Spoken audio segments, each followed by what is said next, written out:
4 லட்சம் மக்களை 70,000 காட்டி உணவை தடுத்தது பாரிய போர்க்குற்றம். சுமந்திரன். கண்கள் கைகள் கட்டப்பட்டு மட்டக்களப்பு கொண்டுவரப்பட்ட ஊடகவியலாளர். ஆதாரங்களுடனான உண்மைகள். கோடபாய ராஜபக்ச ஆட்சியில் நடந்த ஆன்டிஜன் மோசடி சிக்கப்போகும் பெரும் புள்ளி. தமிழ் மக்கள் அழியும் போது சிரித்தவர்கள் ஒழிய வேண்டும், ஆவேசமாக பேசிய கருணாநிதி. மேலதிக பணத்தை பெற்ற அரச வங்கியொன்றின் வாடிக்கையாளர்கள் பொதுமக்களுக்கு விசேட அறிவிப்பு. டெங்கு நோயினால் 15 பேர் உயிரிழப்பு. வடக்கில் நிலை கொண்டுள்ள தாளமுக்க பிரதேசம் மக்களுக்கு வெளியான முன்னெச்சரிக்கை. மே 27 கூடவுள்ள IMF இலங்கைக்கு கிடைக்கவுள்ள $700 மில்லியன் நிதியுதவி. தமிழர் இனப்படுகொலை இன்றும் தொடர்கிறது, ஆஸ்திரேலியா செனட்டர் ஆதங்கம். அனுர டெல்வினுக்கு எதிராக சர்வதேச அளவில் களமிறங்கும் உதயகமன் பில. பலிவடக்கில் ராணுவத்தின் சொகுசு பங்களாவினால் கடற்தொழிலுக்கு தடை.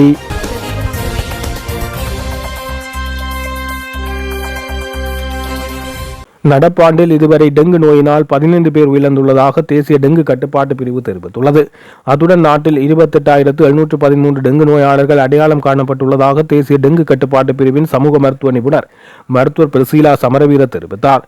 டெங்கு பரவல் நிலவரத்தை கருத்தில் கொண்டு நுளம்புகள் பெருகும் இடங்களை அழிப்பதற்கும் டெங்கு பரவலை கட்டுப்படுத்துவதற்கும் பொதுமக்கள் உடனடியாக நடவடிக்கை எடுக்க வேண்டும் என அவர் வலியுறுத்தியுள்ளார். மட்டக்களப்பு காத்தான்குடியில் உள்ள ஒரு ரகசிய தளத்தில் இலங்கை புலனாய்வுத்துறையின் ஒரு குழுவான திரிப்போலி பிளாட்டூனின் முஸ்லிம் படையினர் அங்கு வைத்து தான் கடத்தல்களையும் சித்திரவதைகளையும் படுகொலைகளையும் செய்துள்ளனர். ஒரு நாள் அங்கு பல சிங்கள அதிகாரிகள் வருகை தந்திருந்தது பலரையும் ஆச்சரியப்பட வைத்தது. திரிப்போலி பிளாட்டூன் அமைப்பால் கடத்தப்பட்டு கண்கள் கைகள் கால்கள் கட்டப்பட்டு இருட்டறையில் வைக்கப்பட்டிருந்த நபர்களில் ஒருவர் மிக முக்கியமான புள்ளி என தெரிய வந்தது. குறித்த நபரை பார்த்து விசாரிப்பதற்காகத்தான் இராணுவ உயர் அதிகாரிகள் அந்த ரகசிய தளத்துக்கு வருகை தந்தார்கள். மெல்லிய உடைய அந்த நபர் கைகள் கால்கள் கட்டப்பட்டு ஒரு நாற்காலியில் அமர வைக்கப்பட்டு விசாரிக்கப்பட்டுள்ளார். மரண ஓலம் எழுப்பிய அந்த நபரை திரிப்போலி பிளாட்டூனை சேர்ந்த ரிஸ்வான் என்பவர் 3 தடவைகள் அவரது தலையில் சுட்டு கொலை செய்தார் என அந்த நபர் இலங்கையின் பிரபலமான ஊடகவியலாளர் பிரக்னித் எக்னொலிகொட என சாட்சியங்கள் தெரிவித்துள்ளது. தமிழ் இனப்படுகொலை நினைவாரத்தை முன்னிட்டு ஆஸ்திரேலியாவில் செனட் சபையில் உரையாற்றிய டேவிட் ஜோப்ரிட் ஆயுத மோதலின் இறுதி கட்டத்தில் இலங்கை அரசாங்கத்தால் தமிழ் மக்களுக்கு எதிராக இழைக்கப்பட்டதாக கூறப்படும் கொடூர குற்றங்களை உலகம் நினைவுகூட்டு வருவதாக தெரிவித்துள்ளார். பாதுகாப்பு வலயம் என அறிவிக்கப்பட்ட பகுதிக்குள் சுமார் 3 லட்சம் மக்கள் அடைக்கப்பட்டு தொடர்ந்து குண்டுவீச்சுகளும் பீரங்கி தாக்குதல்களுக்கும் உள்ளாக்கப்பட்டனர் என அவர் செனட் சபையிடம் தெரிவித்தார். மேலும் தமிழர் இனப்படுகொலை என்பது 2009 ஆண்டில் ஒரே நாளில் நடந்த சம்பவம் அல்ல, அது பல தசாப்தங்களாக தொடர்ச்சியாக இடம்பெற்று வந்தவுடன் இதன் விளைவுகள் தொடர்கின்றது. முள்ளிவாய்க்கால் படுகொலை இடம்பெற்று இந்த ஆண்டுடன் 17 ஆண்டுகள் நிறைவடைகிறது. இந்த படுகொலையின் போது சுமார் 169,769 தமிழ் மக்கள் காணாமல் போயுள்ளதாகவும் அவர்கள் உயிரிழந்திருக்கலாம் எனவும் மனித உரிமை அமைப்புகள் மற்றும் தமிழ் அமைப்புகள் தொடர்ந்து வலியுறுத்தி வருகிறது. ஆயுத மோதலின் இறுதி மாதங்களில் தமிழர்களுக்கு எதிராக சட்டவிரோத கொலைகள், கட்டாய காணாமலாக்கப்படுதல்கள், தன்னிச்சையான கைது மற்றும் தடுப்பு காவல், சித்திரவதை, பாலியல் வன்கொடுமை மற்றும் மனிதாபிமான உதவிகளை மறுத்தல் உள்ளிட்ட பல்வேறு மனித உரிமை முறைகள் இடம்பெற்றதாக சர்வதேச மட்டத்தில் குற்றச்சாட்டுகள் முன்வைக்கப்பட்டுள்ளதாக தெரிவித்துள்ளார். முள்ளிவாய்க்காலில் சிறிய நிலப்பரப்பில் மக்கள் கொடூரமாக கொல்லப்பட்ட அந்த இனவழிப்பு நாள்களை நாங்கள் ஒருபோதும் மறக்கவும் மாட்டோம், மன்னிக்கவும் மாட்டோம் என இலங்கை தமிழரசு கட்சியின் பொதுச் செயலாளர் சுமந்திரன் தெரிவித்துள்ளார். இலங்கை தமிழரசு கட்சியின் ஏற்பாட்டில் முள்ளிவாய்க்கால் வாரத்தின் 5ஆம் நாள் நினைவேந்த நிகழ்வு பருத்தித்துறை பகுதியில் உணர்வுபூர்வமாக நடைபெற்றது. இந்த நிகழ்வில் அஞ்சலி செலுத்தி உரையாற்றிய முன்னாள் பாராளுமன்ற உறுப்பினர் சுமந்திரன், முள்ளிவாய்க்கால் பகுதியில் பல்வேறு சிறிய இடத்துக்குள் அதிகளவான மக்கள் வெறும் 70,000 பேர் மட்டும் இருப்பதாக கூறி உணவை தடுத்தது இலங்கை அரசு செய்த பாரிய போர்க்குற்றம். குண்டு வீச்சுகளுக்கு மத்தியில் பட்டினியால் எமது மக்கள் அல்லல் பட்டனர். ஒரு அகப்பை கஞ்சிக்காக இயங்கி நின்ற அந்த நாட்களை நினைவுபடுத்தவே 17 ஆண்டுகளுக்கு பின்பும் இந்த முள்ளிவாய்க்கால் கஞ்சி நிகழ்வு முன்னெடுக்கப்படுகிறது. இந்த நினைவேந்தல் இன்றுடன் முடிந்துவிடக்கூடாது. எமது எதிர்கால சந்ததியினரும் இந்த வரலாற்றை தொடர்ந்து நினைவு கூற வேண்டும். இறுதிப் போரின் போது எமது மக்கள் சிறிய கடற்கரை பரப்புக்குள் முடக்கப்பட்டிருந்த அவலத்தை நினைவு கூறும் வகையில் பருத்தித்துறை முனையில் இந்த அஞ்சலி நிகழ்வை நடத்துகின்றோம் என்றார். முன்னாள் வடக்கு மாகாண சபை உறுப்பினர் சுகிதன், வடமராட்சி தெற்கு, மேற்கு மற்றும் பருத்தித்துறை பிரதேச சபைகளின் தவிசாளர்கள், உபதவிசாளர்கள், உறுப்பினர்கள், கட்சியின் செயற்பாட்டாளர்கள் மற்றும் பொதுமக்கள் என பலரும் கலந்து கொண்டனர்.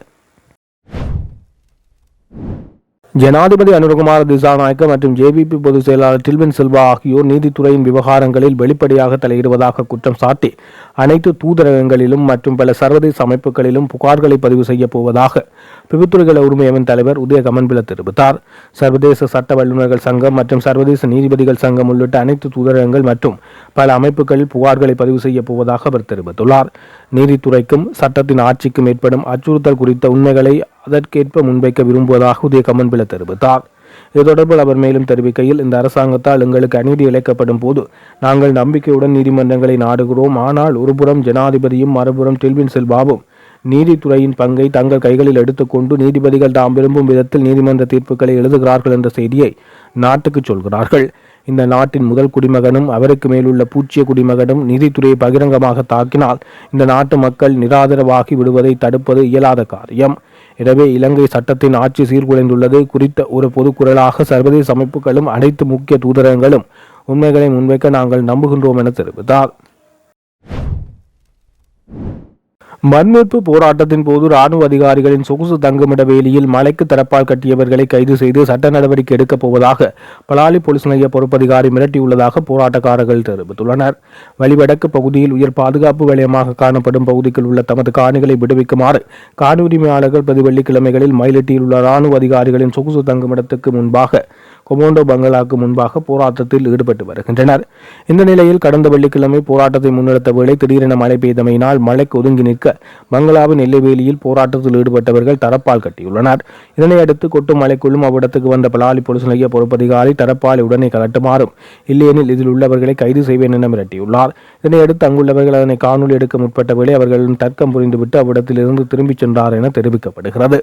இது தொடர்பில் போராட்டத்தில் ஈடுபட்டவர்கள் கருத்து தெரிவிக்கையில், கீரிமலை பருத்தித்துறை வீதியில் கடற்கரை பக்கமாக உள்ள காணிகள் உயர் பாதுகாப்பு வலயமாகவோ ராணுவ முகாம் அமைந்துள்ள பகுதியாகவோ காணப்படவில்லை. ஆனாலும் அந்த காணிகளை மக்களிடம் ராணுவத்தினர் கையளிக்கவில்லை. குறித்த பகுதியிலேயே ராணுவ தளபதிகளுக்கான சொகுசு தங்குமிடம், போலீசார் மற்றும் ராணுவத்தினரின் பயன்பாட்டுக்கென சுமார் 1 கிலோமீட்டர் நீள கடற்கரை பகுதியை தம்பசம் வைத்துள்ளனர். அத்துடன் பலாலி பகுதியில் சந்தை கட்டட தொகுதி பொதுமக்கள் பாவனைக்காக விடப்பட்டிருந்தாலும் அப்பகுதியில் ராணுவத்தினரின் வீதியோர உணவகங்களே காணப்படுகிறது. அப்பகுதியில் தனியார் வியாபாரம் செய்ய முடியாத நிலை காணப்படுகிறது. அதேபோன்று குறித்த கடற்கரை பகுதியிலிருந்து முன்னர் மீன்பிடி நடவடிக்கைக்கு சென்றவர்கள் தற்போது அப்பகுதியில் மீன்பிடி நடவடிக்கைகள் முன்னெடுக்கவும் இராணுவத்தினர் அனுமதி வழங்கவில்லை. குறித்த பகுதியில் உள்ள காணிகளை இன்னமும் மக்களிடம் மீள கையளிக்காது இராணுவத்தினர் தமது பயன்பாட்டுக்காக வைத்துள்ளார்கள். பாதுகாப்பு காரணங்களின்றி தமது உல்லாச வாழ்வுக்காக தனியார் காணிகளை அடாத்தாக பிடித்து வாழும் இராணுவத்தினர் அங்கிருந்து வெளியேறி எமது காணிகளை மீள ஒப்படைக்க வேண்டும், எமது வாழ்வாதாரங்களை மேற்கொள்ள அனுமதிக்க வேண்டும் என தெரிவித்தனர். இலங்கைக்கு வடக்கு திசையில் நிலை கொண்டிருக்கின்ற தாளமுக்கு பிரதேசம் படிப்படியாக நலிவடைந்து செல்வதாக வளிமண்டலவியல் திணைக்களம் எதிர்வு கூறியுள்ளது. இந்த தாளமுக்கு பிரதேசத்தின் தாக்கத்தின் காரணமாக மத்திய சபுரமுக, மேல், வடமேல் மற்றும் வடமாகாணங்களிலும் அத்துடன் காலி மற்றும் மாத்தறை மாவட்டங்களிலும் அடிக்கடி மழை அல்லது இடியுடன் கூடிய மழை பெய்வதுடன் வானம் முகில் செறிந்து காணப்படும் என தெரிவிக்கப்படுகிறது. அத்தோடு அனுராதபுரம் மாவட்டத்தில் இடைக்கிடையே மழை பெய்யக்கூடும் என கூறப்பட்டது. கிழக்கு மற்றும் ஊவா மாகாணங்களில் சில இடங்களிலும் அத்துடன் புலனறுவை மாவட்டத்தில் பிற்பகல் 1 மணிக்கு பின்னர் மழை அல்லது இடியுடன் கூடிய மழை பெய்யக்கூடிய வாய்ப்பு காணப்படுகிறது. பலத்த காற்று மின்னல் தாக்கங்கள் ஏற்படக்கூடிய சந்தர்ப்பங்களில் பொதுமக்கள் அவதானத்துடன் செயற்படுமாறு கேட்டுக் கொள்ளப்பட்டுள்ளனர். ஈழத்தமிழ் மக்கள் கொத்து கொத்தாக அழிந்து கொண்டிருந்த போது அதை கண்டு கைகொட்டி சிரித்த துரோகிகள் ஒட்டுமொத்தமாக ஒழிய வேண்டும் என எமது தலைமுறை கட்சியின் தலைவர் சிதம்பரம் கருணாநிதி தெரிவித்தார். கிளிநொச்சியில் நடைபெற்ற ஊடகவியலாளர் சந்திப்பில் அவர் இவ்வாறு தெரிவித்தார். தமிழ் மக்களின் பேரழிவை தங்களுக்கு சாதகமாக பயன்படுத்தியவர்களும் மக்களின் மரணங்களில் அரசியல் லாபம் தேடியவர்களும் மக்கள் முன்னிலையில் அம்பலப்படுத்தப்பட வேண்டும் என இதன் போது தெரிவித்தார். தமிழ் இனம் மீண்டும் எழுச்சி பெற வேண்டுமானால் கடந்த காலங்களில் மக்களுக்கு துரோகமளித்த சக்திகளை இனங்கண்டு அவர்களை அரசியலில் இருந்து ஒதுக்க வேண்டும் என வலியுறுத்தியுள்ளார். தமிழ் மக்களுக்கு இன்னலா துன்பத்தை கொடுத்து பல்லாயிரக்கணக்கான மக்களை அழித்து ஒழித்து லட்சக்கணக்கானவர்கள் மே 18ஆம் தேதி அழிக்கப்பட்டார்கள் என்று கூறிக்கொண்டிருக்கும் நீங்கள் மீண்டும் மஹிந்தைக்கு ஆதரவளிப்பதாக தமிழர்கள் இருந்தால் நிச்சயமாக உங்கள் சரீரத்தில் ஓடுவது தமிழுடைய இரத்தமாக இருக்காது. இந்த இரத்தத்தில் ஏதோ கலப்படம் இருக்க வேண்டும் என்று நான் சந்தேகப்படுகின்றேன். இந்த மண் யார்? வடக்கு மாகாணம் என்றால் ஒரு வீர மண்ணாக, வீர மாகாணமாக பிரபாகரன் என்பவர் ஒரு சிறந்த தலைவராக நான் கூறவில்லை, பாராளுமன்றத்தில் சரத் பொன்சேகா அவரே கூறியிருந்தார். எனவே அவ்வாறான மண்ணில் இருந்து கொண்டா இவ்வாறான கேவலமான தரங்கட்ட செயல்களை நீங்கள் செய்கிறீர்கள்? உங்களுக்கு வெட்கமாக இல்லையா? உங்கள் சமூகத்துக்கு நீங்கள் செய்வது துரோகமாக தெரியவில்லையா?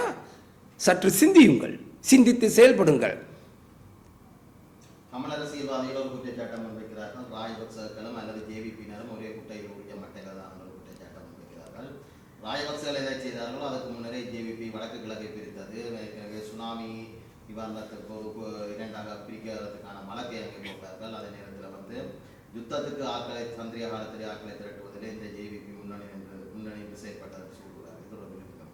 நிச்சயமாக தலைவர்கள் மாறும் போது கொள்கைகள் மாறும். எனவே அன்று இருந்த தலைவர் அல்ல இன்று இருப்பவர். எனவே அன்று தலைவர்கள் வேறு வேறு திட்டங்கள் அவருடைய கொள்கையை கட்சிக்குள் கொண்டு வந்தார்கள். தற்போது உள்ள தலைவர் அனுர்குமார் திசாநாயக்கன் கொள்கை மிக வேறுபட்டதும் மாறுபட்டதுமாக இருக்கின்றது. நாங்கள் அதை பார்க்கிறோம் அல்ல, உணர்கின்றோம். இன்று மே 18 முன்பு முடியுமா, ஏதாவது பண்ணுவதற்கு முடியுமா? பல போலீஸ் இடையூறுகள் வந்தன. ஆனால் அவரே அதிகாரம் கொடுத்து விட்டார், செய்யுங்கள். கடந்த வருடம் நாம் பார்த்தோம், தொலைக்காட்சியிலும் பார்த்தோம் எல்லாம். எனவே மேலும் மேலும் இவர்களுடைய ராஜபக்சேக்கு பின்னால் சென்றவர்கள் தான் வடக்கில் உள்ள பாராளுமன்ற உறுப்பினர்களும் கிழக்கில் உள்ளவர்களும். ராஜபக்சையால் அரசியலிலே எனும் எழுத்தை படித்தவர் தான் சாணக்கியன். முதலாவதாக 2012ஆம் ஆண்டு இலங்கைக்கு வந்து 15ஆம் ஆண்டு வெற்றலை சின்னத்திலே தேர்தலில் போட்டியிட்டவர். முழு தமிழர்களும் ராஜபக்சக்கு எதிராக செயல்பட்டு தேர்தலில் இருந்த காலகட்டத்திலே சாணக்கியன், மட்டக்களப்பில் இருக்கும் சாணக்கியன் மாத்திரமே ஜனாதிபதி தேர்தலில் ராஜபக்சைக்காக மேடையை குரல் கொடுத்தவர். நல்லவர் வல்லவர் என்றார் அந்த கொலைகாரனை. எனவே அவர்களுக்கு பின்னால் சென்றவர்கள் பிள்ளையானோடு சென்றார். துரோகி, தமிழினத்தின் துரோகி, பல கொலைகளுக்கு காரணமாக இருந்த பிள்ளையானுக்கு பின்னால் சென்றார். பிறகு என்ன சொன்னார்? பாராளுமன்ற பிள்ளையானே புலி என்கின்றார். எனவே இவைகள் ஒரு, நான் முன்பு கூறிய போல்தான், மக்கள் அப்பாவிகள், மக்கள் ஏமாற்றப்படுகின்றார்கள். இந்த பாராளுமன்ற உறுப்பினர்களும் சில தமிழ் அரசியல்வாதிகளும் தான் தமிழர்களை அழிப்பதற்காக இருக்கின்றார்கள். முஸ்லிம் அரசியல்வாதிகளும் இருக்கின்றார்கள். அவர்களும் இதே போல்தான் முஸ்லிம் மக்களுக்கு சரியான சேவைகள் செய்வதில்லை.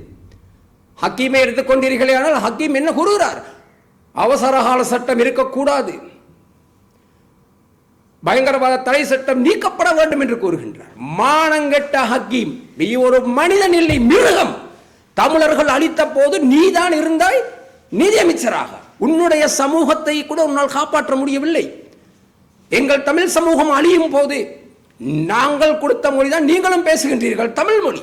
உன்னுடைய சகோதர மொழி அழியும் போது நீ நீதி அமைச்சராக இருந்தீர், என்ன பேசினீர்? எதுவும் பேசவில்லை.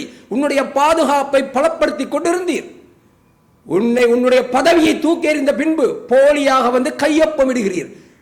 யாழ்ப்பாணத்திலே வந்து நீ நல்லூரிலே கையொப்பம் இடுவதை நான் பார்த்தேன், மனநிலை சரியில்லாத மனோகணேசனோடு வந்து. எனவே நாங்கள் உங்களை போன்ற துரோகிகளையும் சமூக விரோதிகளையும் இந்த யாழ் மண்ணில் கால் பதிப்பதை நாங்கள் எதிர்க்கின்றோம். உம்மை கூட்டி வந்தவனும் இங்கிருந்த கூட்டமும் தமிழினத்தின் துரோகியும் ஒட்டுண்டி குழுக்கள். அதுதான் உண்மை அழைத்து வந்தார்கள், இல்லை அழைத்திருக்க மாட்டார்கள். எங்கள் சமூகம் அழியும் போது கைகொட்டி பார்த்தவர்கள் நீங்கள்.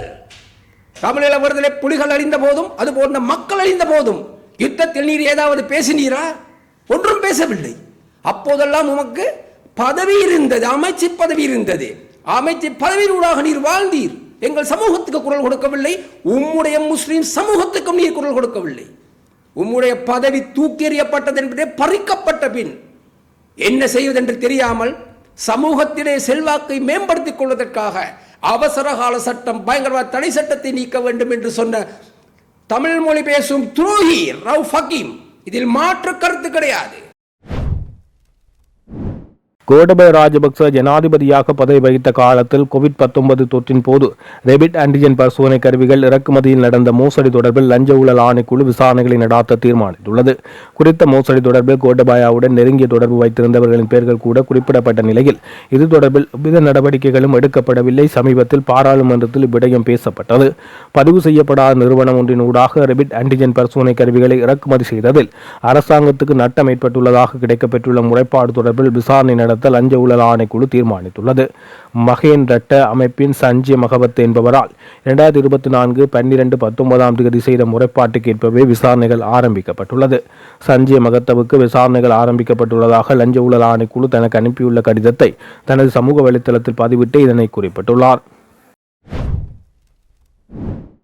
இலங்கையில் விரிவாக்கப்பட்ட நிதி வசதியின் கீழ் 5வது மற்றும் 6வது மீளாய்வுகளை மதிப்பீடு செய்வதற்காக சர்வதேச நாணய நிதியத்தின் நிறைவேற்று சபை எதிர்வரும் நாட்களில் கூட உள்ளதாக தகவல் வெளியாகியுள்ளது. மே 27 கூட உள்ள நிலையில் இரு மீளாய்வுகளும் நிறைவேற்று சபையினால் வெற்றிகரமாக அங்கீகரிக்கப்படும் பட்சத்தில் இலங்கைக்கு சுமார் 700 மில்லியன் அமெரிக்க டாலர் வரை அடுத்த கட்ட நிதி உதவி விடுவிக்கப்படும் என தெரிவிக்கப்பட்டுள்ளது. முன்னதாக கடந்த ஏப்ரல் 9 சர்வதேச நாணய நிதியத்தின் பிரதிநிதிகளுக்கும் இலங்கை அதிகாரிகளுக்கும் இடையில் இந்த மீளாய்வு தொடர்பான பணியாளர் மட்ட உடன்பாடு எட்டப்பட்டது. இதற்கமைய இந்த நிறைவேற்று சபை கூட்டத்துக்கு முன்னதாக மின்சாரம் மற்றும் எரிபொருளுக்கான செலவை ஈடு செய்யக்கூடிய வகையில் விலையிடலை மீள நிலை நிறுத்துதல் மற்றும் கடன் மறுசீரமைப்பு தொடர்பான நிதி உத்தரவாதங்களை உறுதிப்படுத்தல் போன்ற சில முக்கிய முன் நிபந்தனைகளை இலங்கை பூர்த்தி செய்ய வேண்டியிருந்தது. இந்த மதிப்பீடு வெற்றிகரமாக நிறைவடையும் பட்சத்தில் 4 ஆண்டு கால விரிவாக்கப்பட்ட நிதி வசதி திட்டத்தின் கீழ் இலங்கைக்கு கிடைக்கும் மொத்த நிதியுதவி சுமார் 2.4 பில்லியன் அமெரிக்க டாலர்களாக உயரும் என்பது குறிப்பிடத்தக்கது. நாணய மாற்று வீதத்தில் ஏற்பட்ட தவறு தொடர்பில் மக்கள் வங்கி விசேட அறிவிப்பு ஒன்றை வெளியிட்டுள்ளது. அதன்படி குறிப்பிட்டதொரு பணப்பரிமாற்ற கட்டமைப்பின் நாணய மாற்றம் ஒன்று பிரயோகிக்கப்பட்ட நாணய மாற்று வீதத்தில் ஏற்பட்ட தவறு மற்றும் அதன் மூலம் வாடிக்கையாளர்கள் சிலர் மேலதிக பணத்தை பெற்றுக்கொண்டமை தொடர்பாக மக்கள் வங்கி அதிகாரப்பூர்வ விளக்க அறிக்கை ஒன்றை விடுத்துள்ளது. இந்த தவறுதலான பணப்பரிமாற்றங்கள் கடந்த 2023 மே மாதம் முதல் 2026 மார்ச் மாதம் வரையிலான காலப்பகுதியில் இடம்பெற்றுள்ளதாக சுட்டிக்காட்டப்பட்டுள்ளது. இதன் காரணமாக குறிப்பிட்ட சில வாடிக்கையாளர்கள் குறித்த தொகைக்கு மேற்பட்ட பணத்தை பெற்றுக்கொண்டுள்ளமை அண்மையில் கண்டறியப்பட்டு அதன் பின்னர் அது முழுமையாக சரி செய்யப்பட்டு விட்டதாக மக்கள் வங்கி அறிய தந்துள்ளது. இது தொடர்பான அறிவிப்பில் மேலும் இந்த தவறு கண்டறியப்பட்ட உடனேயே வங்கி முழுமையான உள்ளக மீளாய்வு நடவடிக்கைகளை முன்னெடுத்தலுடன் உரிய செயற்பாட்டு கட்டுப்பாடுகளை வலுப்படுத்தியுள்ளது. இலங்கை மத்திய வங்கி உட்பட உரிய ஒழுங்குமுறை மற்றும் மேற்பார்வை அதிகார தரப்புகளின் ஆலோசனையில் கீழ் இவ்விடயத்தை வங்கி தற்போது மீளாய்வு செய்து வருகிறது. இவ்விடயத்தால் ஏற்பட்டுள்ள நிதி ரீதியான இழப்பு சுமார் 686 மில்லியன் என மதிப்பிடப்பட்டுள்ளது. இந்த தொகையை வங்கி ஏற்கனவே குறிப்பிட்ட காலப்பகுதிக்கான தனது நிதி அறிக்கைகளில் முழுமையாக உள்வாங்கியுள்ளது. தற்போதைய மதிப்பீடுகளின் அடிப்படையில் மேலதிக நிதி இழப்பு எதுவும் எதிர்பார்க்கப்படவில்லை. பாதிக்கப்பட்ட கொடுக்கல் வாங்கல்கள் தொடர்பில் அந்த இழப்பினை மீட்கும் நடைமுறைகளை வங்கி ஏற்கனவே ஆரம்பித்துள்ளதுடன் குறித்த வாடிக்கையாளர்களிடமிருந்து அதனை மீளப்பெறும் நடவடிக்கைகள் இடம்பெற்று வருகிறது.